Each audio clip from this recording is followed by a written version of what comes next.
Greetings, and welcome to my channel. This is Sorcerer Tal. You can also find me on Facebook in the Sorcerer's Guild. Today on Sorcerer's Shadow Volume 2, I am going to tell you the story of a very famous spirit called ZoZo and who it is that I think he is. But in the context of that, we're also going to be continuing with the next essay in this volume, which is working with the dead does come with certain inherent dangers. Okay, so first we're going to talk about some of those dangers, and then I will tell you the story of my interactions with ZoZo or Dozer, and then my theory on who that spirit actually is rather than Pazuzu, who most people claim that it is. Okay, so, as I said, working with the dead does come with certain inherent dangers. As I say in the essay, chief amongst those is thinking that the dead are anything other than that. Dead people. Yeah? Most of them haven't even actually passed over. So asking the dead about what the afterlife is like asking someone what Disneyland is like who has never been there. Maybe they've talked to a few more people that have been there than you have, but they still don't know for sure. They still haven't been there. They haven't passed over. That's why they're ghosts. That's why they're part of this realm of the dead that we are working with when we're doing things like the Ouija boards and necromancy, yeah? We're not speaking with spirits that are on the astral plane. We are speaking to things that are still on this side of the veil. So they don't know what's over there. They also don't know the future. They aren't bound to tell the truth. They are exactly who they were when they died. Nothing's changed. They're just dead now. So they might want different things and be more willing to make deals, but they're still themselves. Okay, so beyond that, and one of the things that's going to be marked as important in this particular episode is fear. One should not fear the dead. Again, they're just dead people. They're not particularly dangerous. They have less of a soul than you and much less of a body. They can't harm you unless you let that fear in. You make them afraid enough. I have seen some incredible things happen. We're going to talk about some of that later and some of the other things that can happen when spirits can bring blood to the surface. But that's for another episode. That's got a whole other story along with it. So we'll save that for next time. But today we are talking about fear. We are talking about, well, anytime they can get that big emotion into you, they get a charge from it. And they can get you feeling anything exciting. And this is especially with Ouija boards. That's why Ouija boards, well, fear is the easiest thing. Most things in a Ouija board, if they get a chance to start making you afraid, they're going to push into that because it's feeding time. They're getting energy from it.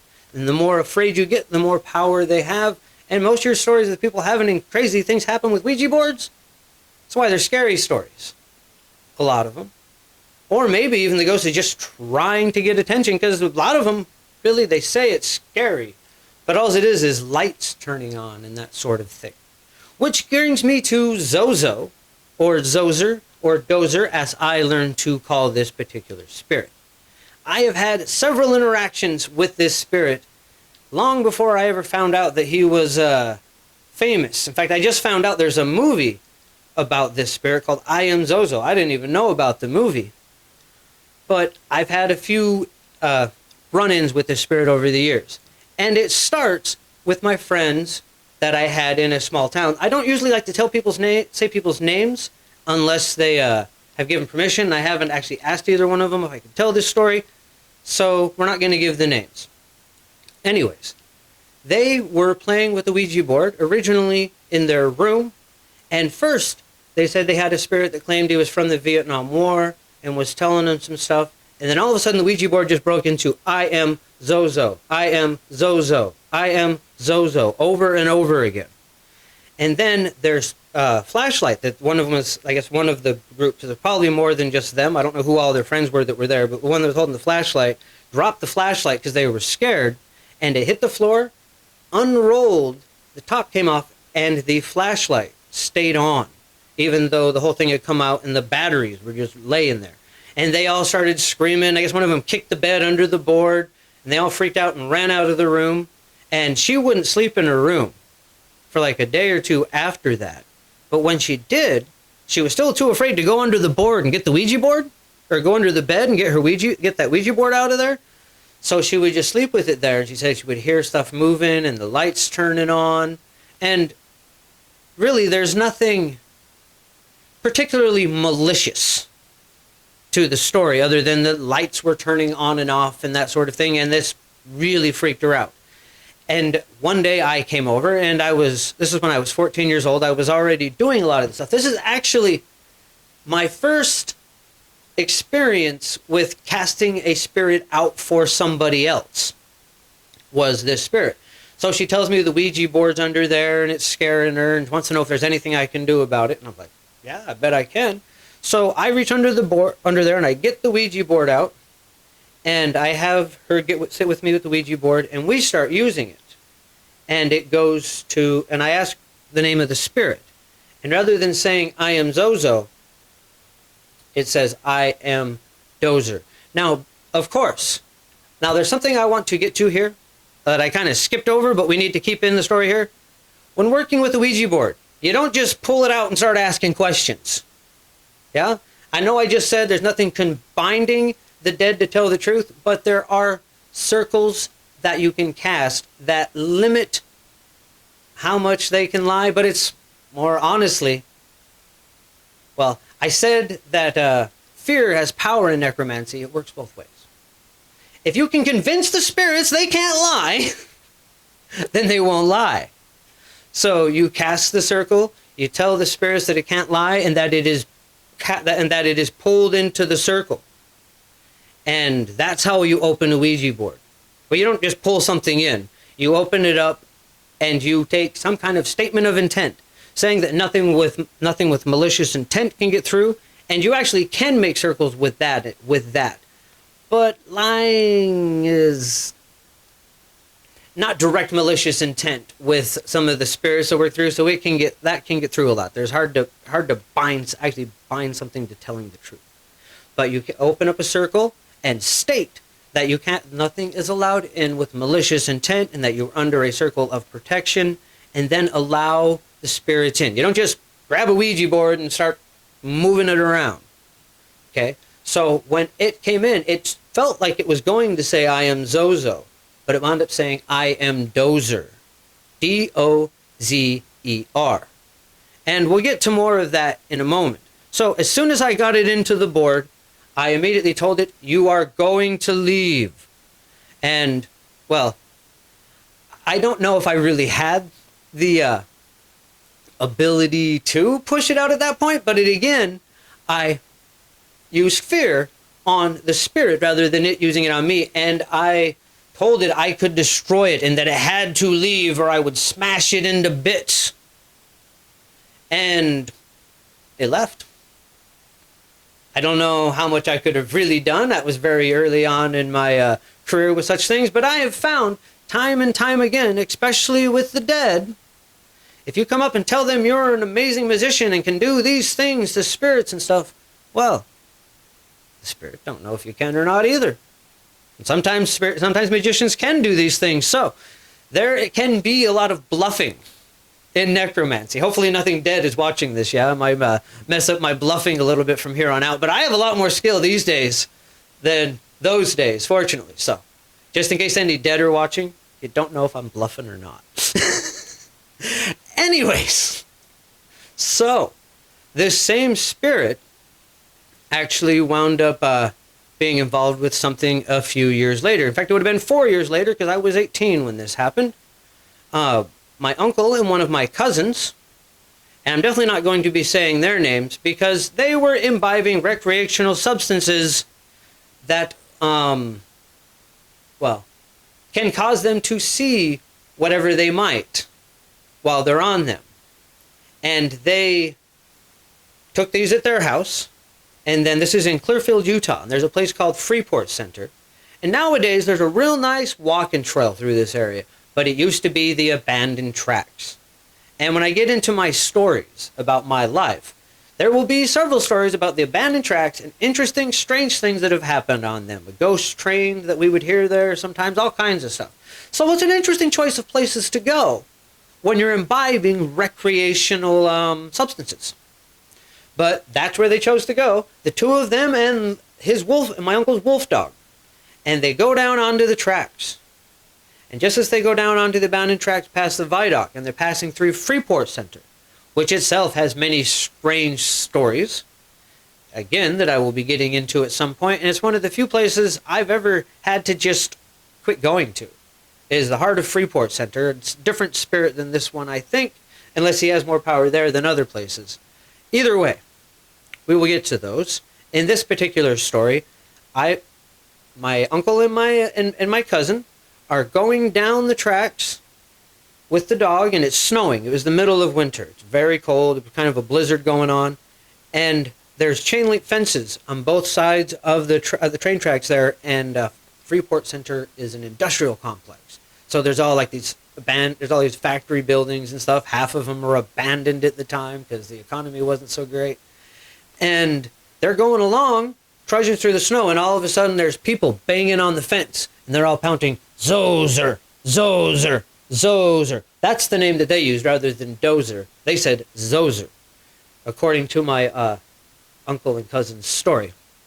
And this freaked them out because they said there was like this dark presence they felt coming over the tracks, and it just felt dark and ominous. And the more these people chanted, "Zozer, Zozer," the more the snow would come down and the darker it got. And then they just bolted. And the strange thing about that is, they said that as soon as they ran, they were like, boom.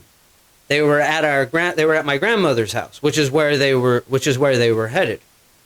But they got there, and they turned around to look, and two things are missing. One, the dog isn't there. Harley, the wolf dog. I'll go ahead and say his name. Isn't there. And neither are there tracks. And they were both really scared, and they didn't want to go back, but they're like, "Well, what happened to Harley? We've got to go back for Harley. We've got to find out what's going on." So they turned around and went back to where they were going, with no tracks in the snow the whole way there. And then when they got there, they found Harley in the snow, buried in the snow. Now, this dog actually, he's a wolf dog and can sleep buried in the snow. So that's an interesting part of this story, is that they found the dog looking like he was frozen to death. And they started trying to warm up the dog, and they got next to the dog and curled up on the dog, and the two of them held the dog between them and warmed him up. And then suddenly he came to life, and they got up, and when they went to walk, there was still no tracks until they walked there that time. On the way back, they still left no tracks. Now, as soon as I heard this story, of course, the first thing that struck my mind at the time was, what name did you say? Because I guess it's that same guy. And I go running down to the tracks down there as soon as I hear this. And there's tracks of there was the scene of what happened. There's the set of tracks going there and then coming back with the dog. No tracks. The dog didn't have his tracks. As you can see, there are tracks there in the snow and then back. But again, it was snowing through a lot of this, so I mean, them tracks were really hard to see. So I can't guarantee you 100% that Harley's tracks weren't there on the way there, because there was still some snow and not completely 100% verifiable. At any rate, I couldn't find any sign of Zozer. There was no tracks of people up in the up by the warehouses. But, people, there are snowplows and stuff there. There was the odds of us finding tracks of some kind of demonic presence along the fence was extremely small. But it was worth checking. And no, none of that was there. At any rate, a few months later, my uncle and my cousin and I don't know who else decided to get out a Ouija board. And as soon as they got on that Ouija board, because of course they didn't put, nothing can come here except for this or that or anything. Well, who do you think they got? They got ZoZo. And they spelled it with a Z, just like they had heard on the tracks chanting. And they freaked out, of course, pushed the Ouija board under the bed or whatever they did with it, kicked the Ouija board away, and threw it away the next day. And then found it in their drawer. And then they burnt it. Found it sitting next to the bed on the coffee table. And then they called me. And I got the Ouija board.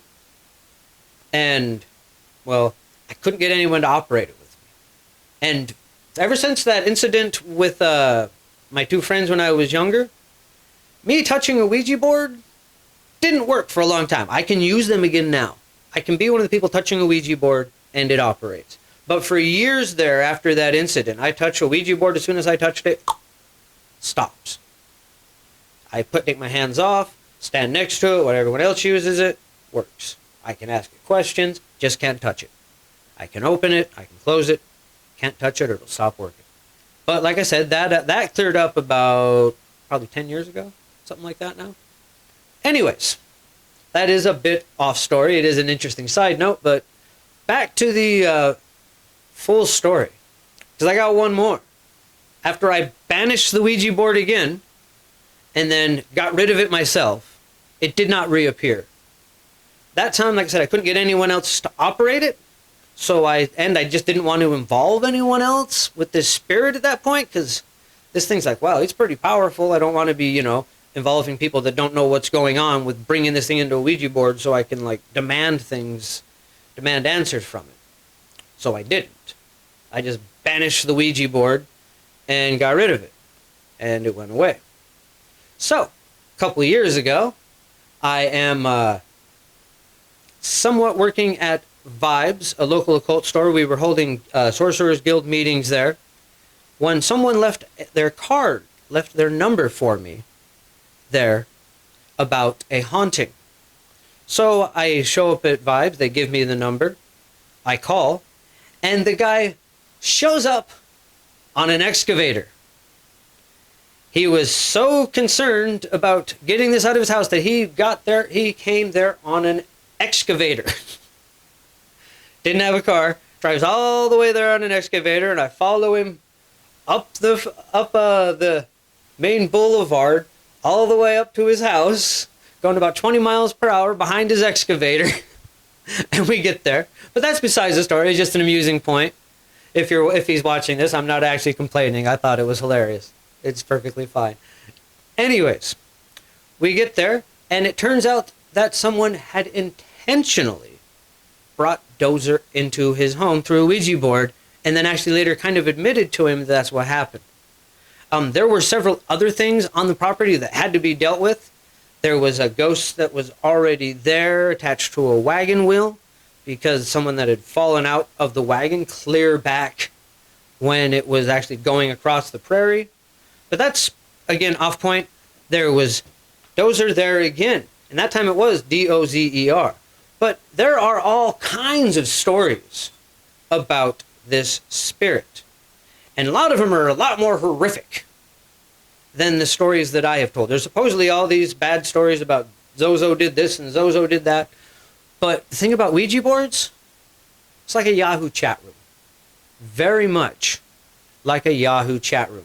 You open it up, and all kinds of whatever's around can come through. Even if you put up protection spells, unless you draw something specific in, you're just opening up a chat head somewhere. And whoever jumps in, jumps in. And if there's local spirits around, they are much more likely to attach to the Ouija board and do their thing and talk to you. But if there's nothing around, you're just going to get whatever. And I think that ZoZo is someone that is in there that is trying to get attention. But again, he said his name was Dozer when I told him he couldn't lie. So this ZoZo might even just be a popular chat handle, essentially, that bunches of different spirits use, And the more they can produce fear, the more things they can do. And some of them take advantage of that more than others. Now, in this case, the spirit that I have been interacting with and wound up being associated with a couple times, I think, is exactly who he said he was. Dozier. Now, the Egyptians did not have the Latin alphabet, and it seems like the D, the J, and the Z are pretty similar characters, but I am suggesting that this spirit that some people call ZoZo, even though some people have said that it might be Pazuzu, I can tell you the spirit I have been interacting with is not Pazuzu. I've been around enough of the Mesopotamian spirits, interacted with that vibe enough to know that's not what this thing was. This is not Pazuzu. I would know. This might be an Egyptian pharaoh who is stuck in that realm of the dead because we desecrated his tomb. He was the very first pyramid builder. We're talking about a guy whose pyramid was designed for the afterlife by Imhotep himself. The guy that gets deified for being the sun god of Ra, but also for his ability with sorcery and this type of necromancy with the mummies and that type of thing. This is the guy that Imhotep mummified. Yeah? That's a big work. That's a serious sorcerer there. And this was one of his life's works. But it worked for a while. He even had a statue outside of the pyramid. And it's the stepped pyramid. It's the one that comes up in steps. Like I said, he was the first pharaoh of the third dynasty. And they say he was a good pharaoh. He ended the famine that existed when he first took the reins. And he started all the stone masonry of the pyramids. He was clearly a pharaoh that took Egypt in the right direction. If you are interested in the creation of civilizations and that sort of thing. Don't know if I'm exactly a fan of the whole idea of kings and all that, but either way, it's a great pharaoh for a pharaoh. And he did very well. And he was built by Imhotep himself. Oh yes. So the statue was built in front of him. There was a statue built in front of the pyramid of him. And there's a statue there, but it is not the right one. That anchor, that vessel of the statue that had been put on the outside of the pyramid for him to interact with the outside world has been removed from there. And I don't know if it was ever in Britain, but at least now it's in the Cairo Museum in Egypt. Still not home, but somewhere where it's interacting with a whole bunch of random people walking by all the time. Letting him get an idea of how the modern world is. So maybe that's how he knows about letters, or maybe just when you go through a Ouija board, you have to use you're able to sound it out. I don't know. Either way, that would give him an idea of what's going on in the modern world and a connection to the modern collective consciousness to some extent, where his vessel, if it is operating at all, is there. But most importantly, the primary vessel of his pyramid has been completely opened up. In fact, people are walking around inside of it. So there he is getting collected. There he is with his vessel being violated, but also being connected to the collective consciousness, which is one of the other things that the Ouija board is attached to. If you don't wind up with the nameless dead or some random spirit that fell in, you're going to wind up talking to the collective conscious of all the people that are sitting there in a group. And that's another end. Because he's there interacting with that collective consciousness in two different places in museums where people are thinking about him. Dozier. But it's a different connection. And most importantly, the primary vessel, the thing that actually had the cause. They took his whole mummy and mummified it. Yeah, Imhotep did all that work. Well, the bloody English ate it. Well, we don't know that's what happened. But that's what happened to most of the mummies that are quote-unquote missing. So, yeah, they ate his mummy. And, like I said, in all the stories I have heard, they're not all that malicious. He scared the crap out of my friends, my cousin and my uncle. There could be an argument that they went under that bridge and passed out, and if it wasn't for ZoZo getting them to wake up enough to curl up next to the dog that could not have froze to death under them circumstances, because I've seen that dog sleeping in negative Fahrenheit weather, didn't even bother to go in his doghouse, still up on top of it like Snoopy, sleeping in the snow, iced over on top of him. You go, Harley, he'd shake up, walk out of the snow and look at it. What do you need, dude? I'm fine. That dog was not freezing to death that night.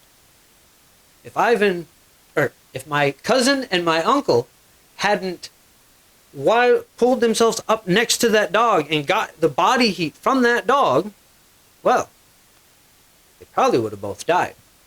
So, there's a good chance that I actually kind of owe Dozier for that one, instead of trying to banish him everywhere. So, that's who I think this might be. And I'm not saying everybody using the handle ZoZo is Dozier. But it's an interesting hypothesis that we're going to be exploring in future episodes. Anyways, I think that's going to be it for this episode. Thank you once again for joining us. If you haven't subscribed to the channel, please take the opportunity to do so now. Oh, and if you have your own theories on who ZoZo is or your own experiences with him, I'd love to hear about it in the comments. Anyways, until next time, bright blessings and an interesting fate. This has been Sorcerer Tao.